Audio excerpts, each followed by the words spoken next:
My first guest tonight is, of course, a Tony Award-winning actor who's appeared in numerous films as well, including The Producers and The Lion King, just to name a few. Beginning tomorrow, you can see him with Kevin Costner in Swing Vote. Please welcome Nathan Lane.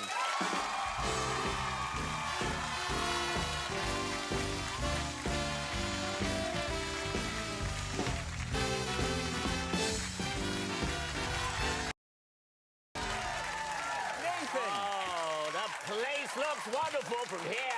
Yeah. How are you? I'm doing all right. How are you? That's all the better for seeing you.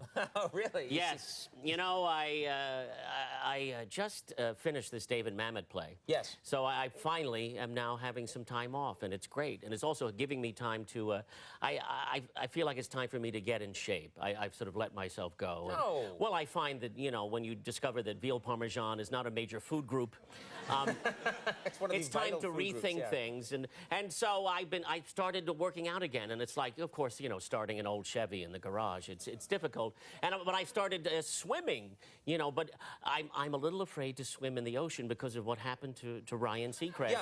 Well, you know, apparently he's fine. Well, this crowd thought it was delightful that he was attacked by a shark. But I don't. Which is odd. No, that's wrong. That's wrong. Well, you know, what you didn't tell the whole story, though, because apparently the shark bit him and then just went away. You know, didn't continue feeding on Ryan. He took one bite and lost interest. and actually found him a little pitchy. Really, really. Strangely enough, this is the first time a shark has ever spit out its food. So, so that's why I'm not swimming in the ocean. Right, you should stay away from that. Well, what else are you interested in doing? Being here tonight is, I'm feeling a little sentimental. Why is that? Well, because I think this may be, as I'm looking at things, my schedule, I think this may be the last time I appear on your show in New York before you move to L.A. No, we're going to move, yeah? Yeah, I know. And do you need any boxes? You're going to help me I got a lot of boxes. But I've been thinking about it, and I like Jimmy Fallon. He's a sweet fellow, very funny, and he should do well. And by the way, Leno is not going to ABC. He's opening a big chain of restaurants called the Big Chin. Yeah. It's a kind of a Scottish Really? themed. It's a Scottish themed restaurant. Oh. It's all you can eat haggis, if you can imagine such a thing.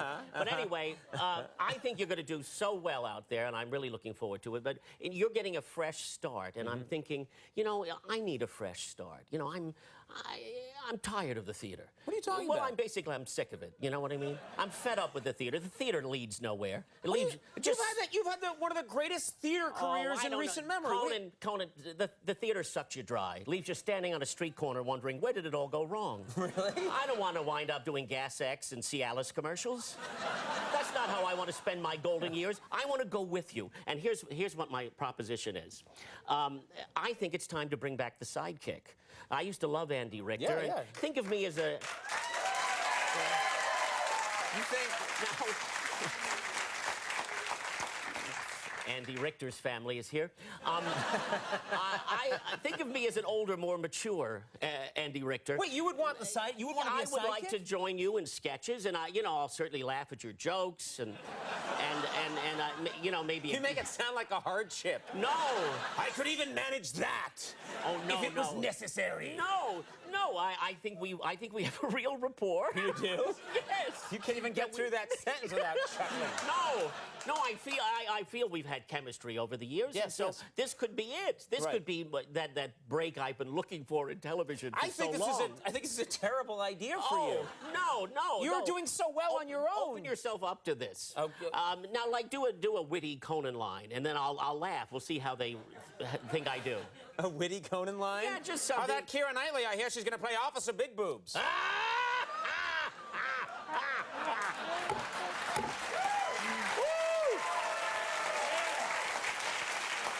Now, but you see, within the laugh... Is it always going to end with, whoo? Whoo!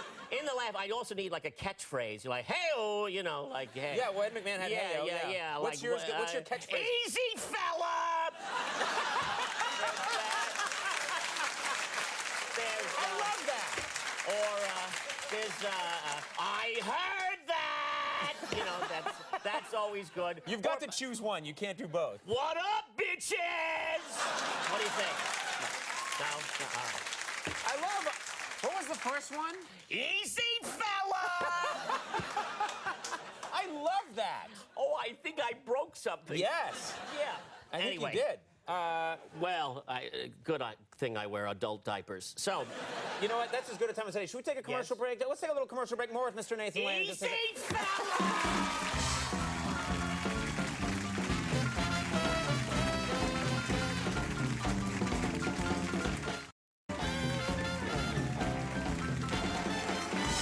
We are back. I am sitting here with Mr. Nathan Lane, my future sidekick. Now, I heard that! Oh, okay, enough of that. no, more. Are you going to? You said you have some downtime now. You're exercising. What about Yes. summer movies? I mean, do you go see the summer movies yeah. because I they're love the summer They're blockbusters. huge. I mean, the Batman movie Oh, the is Batman the biggest movie. thing ever. Oh my God! $800 billion. And it's opening- 800 in 2 weeks. $800 billion. $800 billion. Yes. And well, you know, Heath Ledger is brilliant. And, Yeah, fantastic, Really yeah. great. And my only question is this: when Batman is dressed up in the bat suit, Yeah. he changes his voice. Yeah, I noticed and this he starts too. talking. He says, "What are we gonna do? What are we gonna do?" And he sounds a little like Red Fox. Elizabeth, I'm coming. You know. So But I can't understand why that like he feels the need to change his voice, and he never says anything about it. And then one time he's talking to Morgan Freeman, who works for him, who actually gave him the mask and the gun and the Built everything for him and he's knows who saying, he is. Yeah. What are we gonna do about the Joker? And why doesn't Morgan Freeman say, "Why are you talking like that?" Why are you talking? What's that about? It's a crazy I know voice. who you are. I know noticed you're that Bruce too. Wayne. And the other thing, you notice the mask doesn't fully cover the eyes, so he obviously has to put on mascara. Because or something, some black, They do. They black out this part this right here. right? Yeah. So he's handing him. Here's the Morgan Freeman. Here's the gun. Here's the cape. Here's the mascara. Don't forget the mascara. Yeah. They see the white eyes. You'll scare people. I've always thought with those masks too. The masks always go to like here, you know? And I'm always thinking, wouldn't people be going like, hey, you know who you look like? You look like Bruce Wayne, you know? Right. You know what I mean? Don't they want to cover more? I don't know. Well, they always cut that scene where the guy says, "Hey, you look like Bruce Wayne," and he punches him right in the face. Yeah. I install his cable. I'm there every day. You got the same jaw. You have spoken too much. Commissioner Gordon.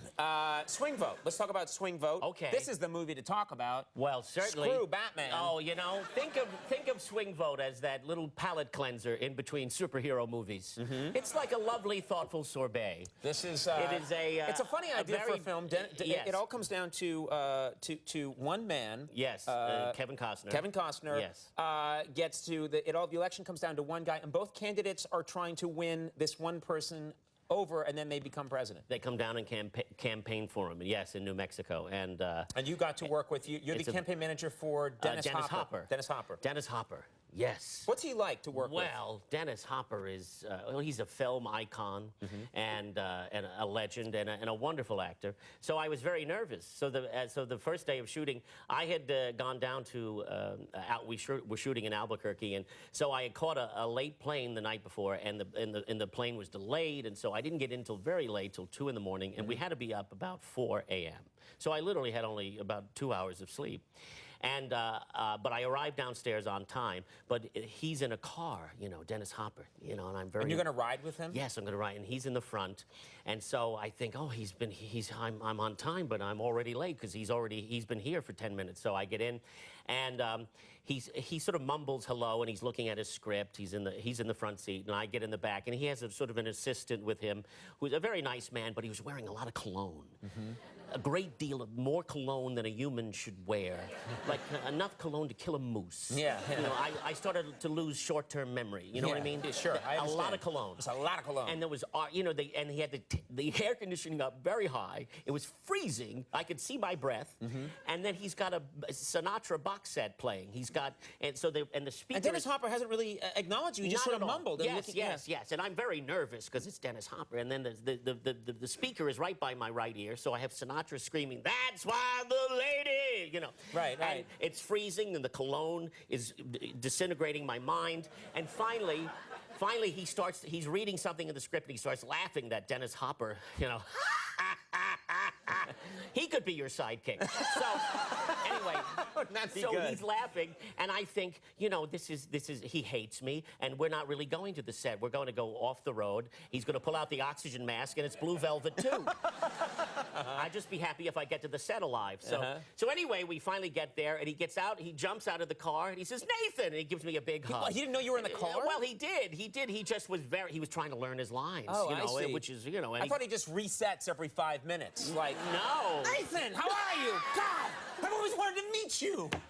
I should ride in a car with you sometime. Maybe the cologne got to him, too. Yes, I think so. We have a clip here from Swing Vote. Is this what's happening here? You are, of course, Dennis Hopper is the more liberal candidate. Democratic candidate, and I'm his campaign manager, and I am sort of doing spin control with the press. And his character's name is Donald Greenleaf, so that's who they're asking me about. Well, let's take a look at this clip from Swing Vote. Okay. It's a good time for this movie. Very charming film. Swing Vote opens tomorrow. Go and check out that movie. Nathan, always good to see you. Same here. And I look forward to working with you in the future. Nathan Lane, everybody, we'll be right back. Dylan Rodigan will explain the economy.